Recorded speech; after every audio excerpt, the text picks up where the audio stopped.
Nah, pasti setelah terjadi pemutusan, itu kita akan peroleh apa istilahnya, fragmen imajiner yang bermuatan. Ya. Seperti ini. Nah, inilah yang kita sebut dengan sinton. Sinton. Itu boleh tulis gini. Itu sinton. Molekul imajiner yang nanti itu fungsinya adalah memudahkan kita untuk memperkirakan reagen apa yang memungkinkan untuk dilakukan, untuk digunakan sebagai bahan dasar. Nah, contohnya ini misalnya ya, pemutusan itu tadi menghasilkan molekul atau fragmen imajiner pasti bisa positif, bisa negatif tadi ya. Dan dua-dua kemungkinan pasti ada, tetapi kita tentu sekali lagi memilih mana yang paling mungkin sehingga nanti reagennya ada. Nah, coba ini antara A dan B, ini ada sinton 1, 2, 3, 4. Kira-kira yang paling mungkin itu sinton yang dihasilkan 1, 2 atau 3, 4.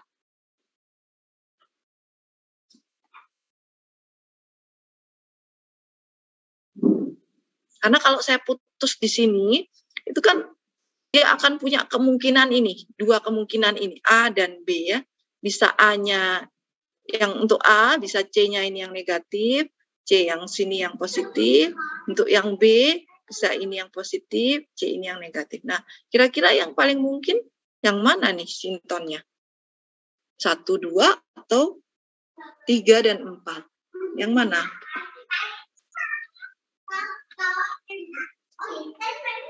Karena nanti ini fungsinya untuk ke bahan dasar ya. Oh, ini jadinya dari bahan dasar ini. Ini dari bahan dasar ini gitu. Kira-kira yang mana? Yang A atau B?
Halo, satu kelas nggak ada yang jawab?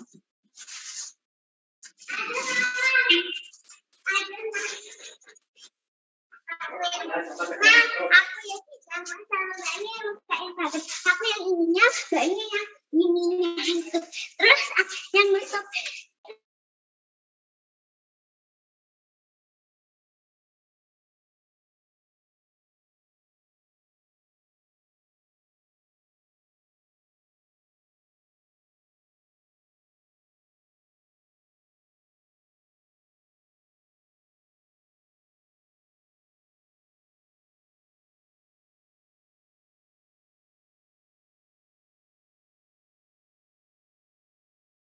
gimana? Ayo, nggak ada yang bisa jawab?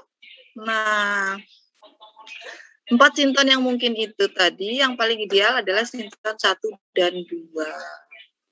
Ya, karena cincin aromatik itu bertindak sebagai nukleofil dan klorida asam ini bisa sebagai elektrofil. Nah, ini jadi kita pilih yang ini. Kenapa? Karena ingat cincin benzen itu sangat kaya elektron.